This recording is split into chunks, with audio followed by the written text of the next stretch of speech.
భారత సరిహద్దు భూభాగంలోకి చైనా సైన్యాలు చొచ్చుకొని వచ్చి అక్కడ వాళ్ళు పర్మనెంట్ సెటిల్మెంట్స్ ఏర్పాటు చేస్తున్నటువంటి వార్తలు సర్వజనీనమే.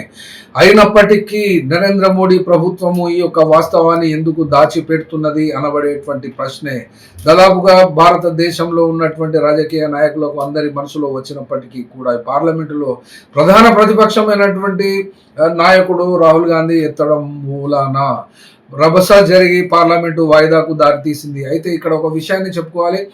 పార్లమెంటు విషయానికే వస్తే నరేంద్ర మోడీ ప్రభుత్వము ఆపరేషన్ సింధూర్ అప్పుడు ఆల్ పార్టీ ఎంపీస్ను దేశ విదేశాలకు పంపించి పాకిస్తాన్ గురించి ప్రచారం చేసినప్పుడు తీసుకున్నటువంటి నిర్ణయాలు ఇప్పుడు చైనా ఆక్రమించుకున్నప్పుడు ఎందుకు తీసుకోవడం లేదు?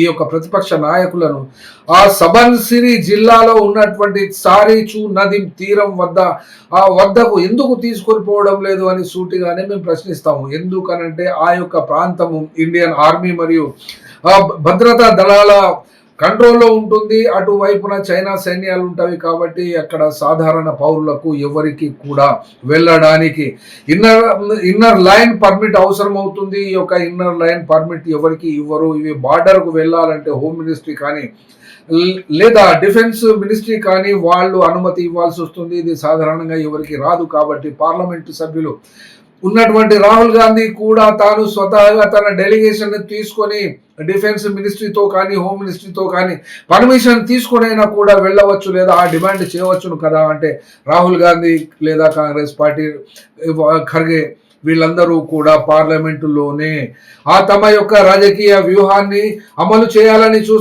చూస్తారు తప్ప స్ట్రీట్స్లోకి వచ్చినటువంటి చరిత్రలు ఇక్కడ కనబడడం లేదు.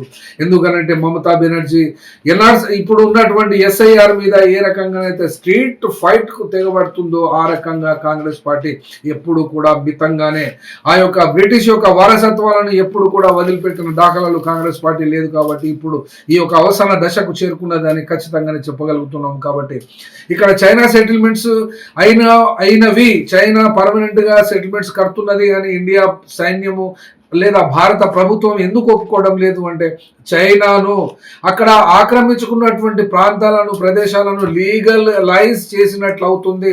భారత ప్రభుత్వం ఒప్పుకుంటున్నట్టుగా చైనాకు తెలిసిపోతుంది. కాబట్టి అట్లా చైనాకు తెలియడం వలన భారతదేశానికి నష్టం వస్తుంది. కాబట్టి దౌత్య పరంగానే ఈ సమస్యను పరిష్కరించాలని మోడీ ప్రభుత్వము మరియు సైన్యము భావిస్తున్నట్టుగా ఇక్కడ అనుమానం వ్యక్తం చేయవలసి వస్తున్నది.